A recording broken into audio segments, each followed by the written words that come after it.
This is Dr. Lauterbach, and this is the week 11 mini lecture. And this week we will begin the fourth unit of the textbook, which focuses on special populations and the implications for their health promotion. Because this book follows the same format through every chapter, there's quite a bit of redundancy now as we go into these chapters with general comments about health promotion, which we've already covered. So in these lectures and in the slides, I'm going to just focus in on the parts I think are most pertinent to the particular topic. We'll begin with Chapter 18, which is about health promotion for individuals with disabilities. So we take a look at some of the historical and theoretical perspectives of health promotion for individuals with disabilities. And one of the important historical items here is that starting with the U.S. Rehabilitation Act of 1973, there has been increasing awareness of specific needs and rights of people with disabilities.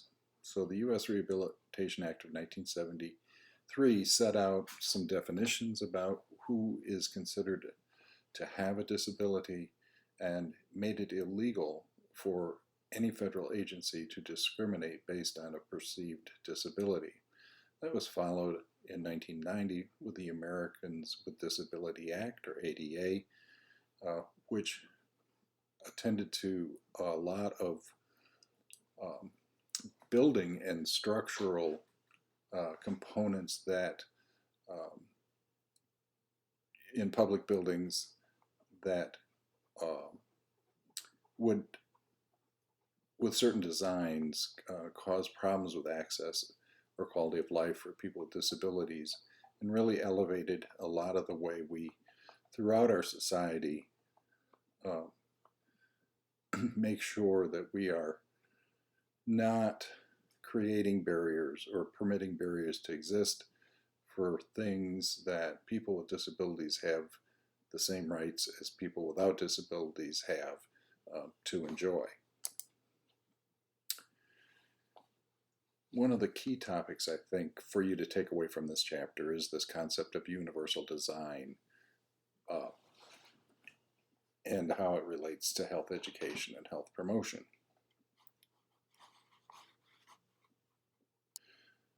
Universal design and health promotion has a lot to do with designing an accessible learning environment for everybody to obtain and utilize health information. Background on universal design is it has a historical connection to the barrier-free environment that we talked about in ADA, and some key legislation for architectural accessibility in that design. The authors point to two people in particular that were active in the 1970s and really were leaders in this area of development for the country. One of them is Michael Bednar and the other Ron Mace. Both are architects. Bednar was the architect that really pioneered barrier-free environments, and Mace, also an architect but also an educator, coined the phrase universal design. Universal design in academic learning environments, although these may not be necessarily pertinent to health promotion, involve creation of inclusive learning environments for all learners. And then from that we got universal design for instruction, or UDI, which was not developed initially for health promotion but for general instruction, but the same concepts are important for us to follow when we're thinking about health promotion. It's a framework for teaching methods, and there are 9 principles for consideration in UDI. Beginning with this seminal work, we began to see publications which put a light on existing state of disabilities and the health promotion disparities between individuals with and without disabilities, and began to focus on considerations for universal design in health promotion education. The Healthy People 2020 connection is that Healthy People 2020, and it's carried forward into Healthy People 2030, have specific recommendations to address emerging health and disability issues from a universal design and health literacy perspective. The book has a very nice table which has the 9 components of universal design for instruction. And you actually have some assignment related to this for the discussion board this week. I'm not going to read it to you, but be sure to look at this table.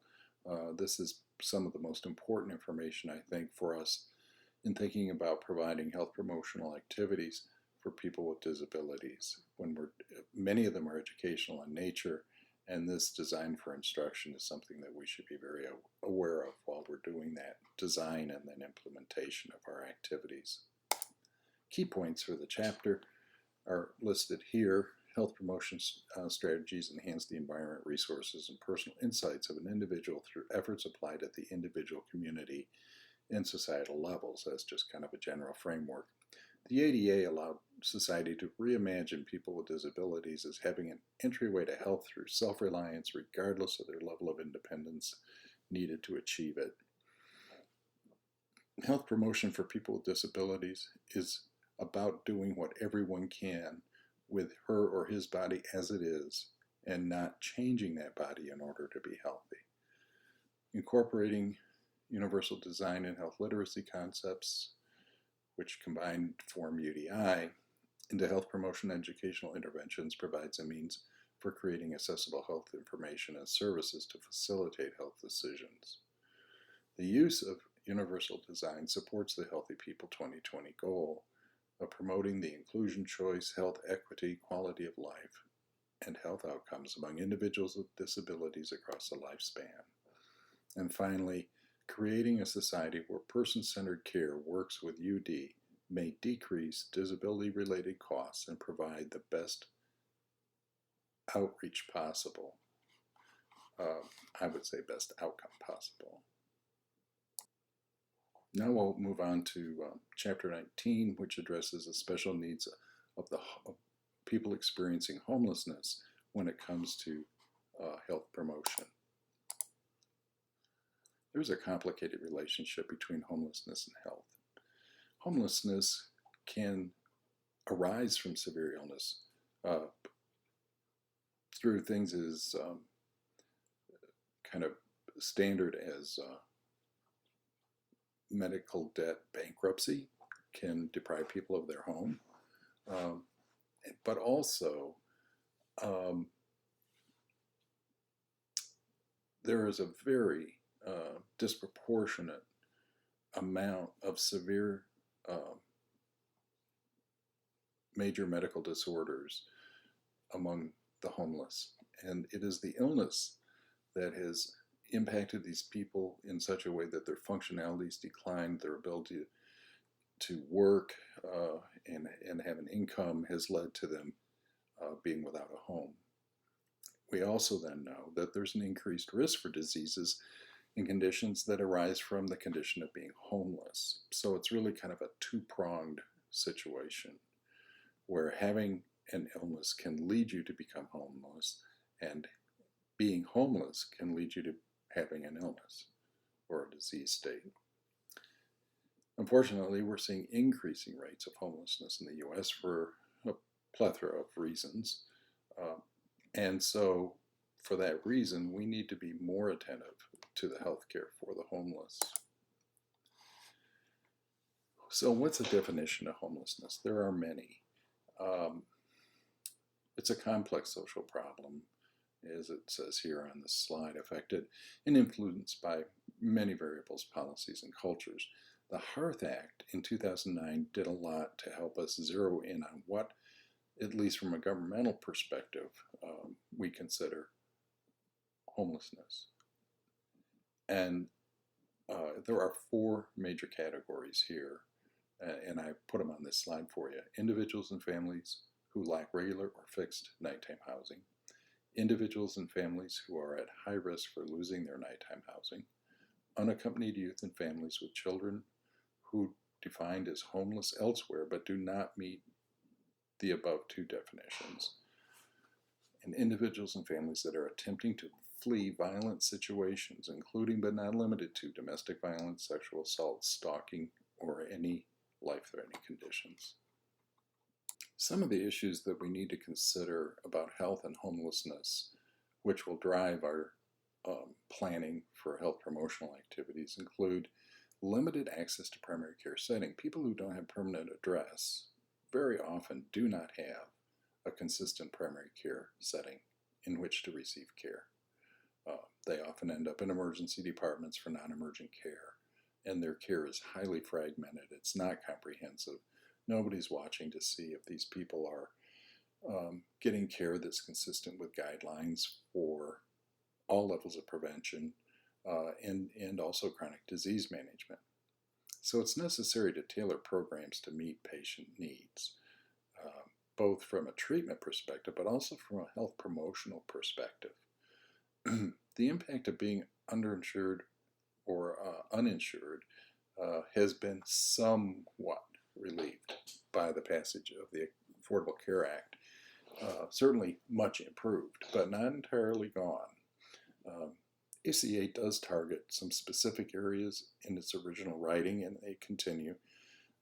Preventive obesity services for adults and children, tobacco cessation services for pregnant women, and prevention of chronic disease programs. Some of the importance of this is that there's federal money available to support these health promotional and disease management programs, apart from the regular reimbursements afforded under the ACA. Having this legislation in place has shifted the focus of healthcare and attempted to improve overall access to care. And complicating factors for access has also been addressed.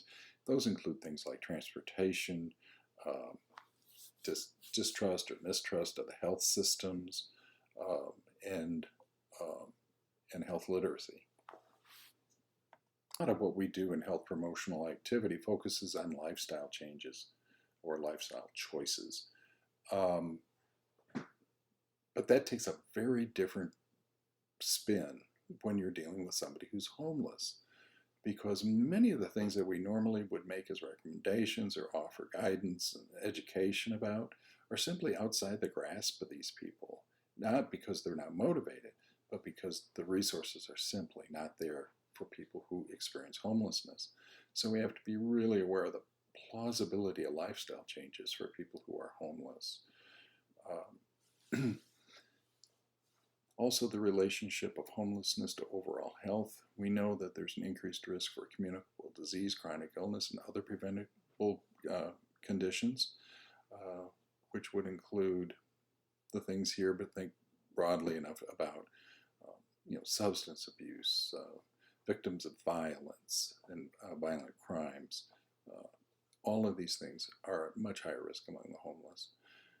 And then a lack of access to the basic elements of health: food, clean water, just rudimentary resources for hygiene.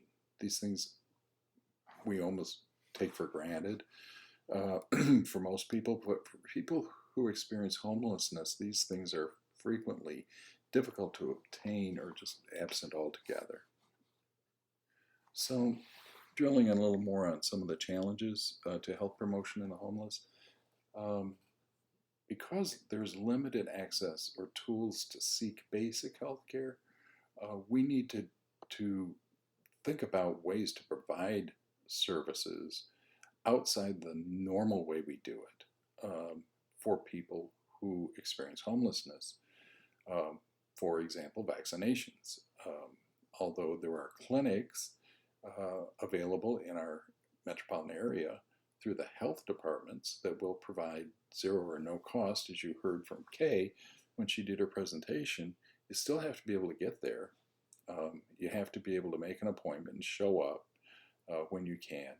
But an outreach, for example, to temporary living shelters for vaccination is something that we would see as specialized approach to health promotion for people experiencing homelessness. The largest identified barrier in the literature for people receiving basic health care when they are without a permanent nighttime home is cost. These people are, with practically no exceptions, without financial resources. So what's the role of low health literacy in the healthcare system? We've been over literacy in its own chapter, but there is a higher prevalence of low health literacy among people who are without a permanent home and limited access to screening, vaccinations, community supports, and challenges to maintaining optimum health among the homeless population.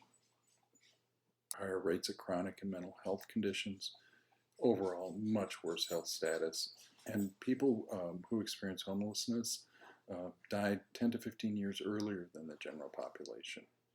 There are challenges for health promotional initiatives from all of these unique contextual factors. So what are some more positive ways to think about this, or key elements for engagement? We need intensive case management that includes provision of housing. And we have to be able to perform a needs assessment of the community as well as neighborhoods and regional areas to understand what we need to provide. The U.S. Interagency on Housing, or USICH, promotion of the Housing First model across homeless programs has resulted in substantial evidence of the effectiveness of permanent support housing. The Housing First approach uses federal, state, and local agencies to provide housing to people experiencing homelessness as quickly as possible, and then provide additional service supports to maintain housing. Studies using the Housing First model have shown that participants had longer housing stability and lower supportive housing and service costs than the comparison group assigned to traditional programs, and higher utilization of support services by clients. Results indicate that provision of housing was significantly associated with greater length of drug abstinence, lower costs on use of public services, and longer housing tenure than those with no housing. Specifically, abstinence contingent housing, and that is a subset of the supportive housing programs available. Some require abstinence, and that was found to be more effective on drug abstinence than the non-abstinence contingent housing. People were, you could say, coerced, but with a benevolent point of view into, if you want to keep a roof over your head, you cannot use. And that's verified with drug testing, all sorts of things. And there's been some question about the therapeutic, the moral issues of that, but it has found that especially early in addiction, when people are having a hard time maintaining abstinence, that some strong external controls, although they may grate at our libertarian thoughts, do help save people's lives. Overall, whether the housing is abstinence contingent or not, research continues to show the beneficial effects of housing on lowering substance abuse, increasing the number of days abstinent, and reducing medical service use overall. Provision of housing also has an important impact on other problems like HIV prevention and treatment by improving adherence to medicine, taking medicines, and reducing risky behaviors. Authors have listed in the chapter some really useful resources on homelessness. They are at a national level, but there are a lot of resources in Oakland, Wayne, Macomb, and St. Clair counties, where most of you will be seeing patients if you remain in the area. There are a lot of resources available, and it's too extensive for me to get into that here. But what you would want to do is, wherever you're practicing, get to know what the homelessness resources are, because some of them have some very robust services they can offer, as well as just beyond just housing. Recommendations for practice. The importance of interpersonal skills, of course, is paramount. Compassion, respect, patience, quality patient-provider communication. Key component of trust. Mistrust of the healthcare system and providers from past experiences is really, really powerful among the homeless. They have had experiences that would cause anyone to be mistrustful. And if they have any kind of paranoid ideation as part of a mental illness, that's even worse. Some of the most helpful things, I think, to us are adoption of the concepts of trauma-informed care. And I put a current article with a good overview of trauma-informed care in the module as an additional resource. But if you look at the last half of that article, it won't take you very long. I think that that's something that you will want to have in your toolbox as a provider. Trauma-informed care was actually developed for substance use counseling by the Substance Abuse and Mental Health Services Administration, which is commonly referred to as SAMHSA. So in the next chapter, when we're talking about substance abuse as a special population, we'll be talking more about trauma-informed care.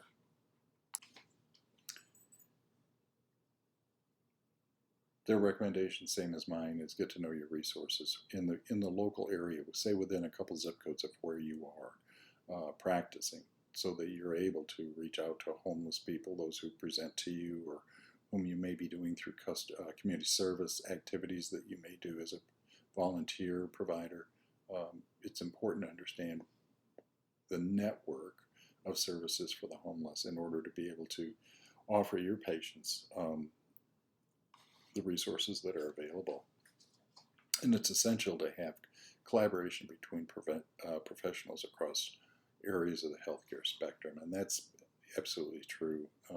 You know, I practice in a pretty low-income area, by and large, although our mix of patients is somewhat diverse in terms of income level, socioeconomic status, education level.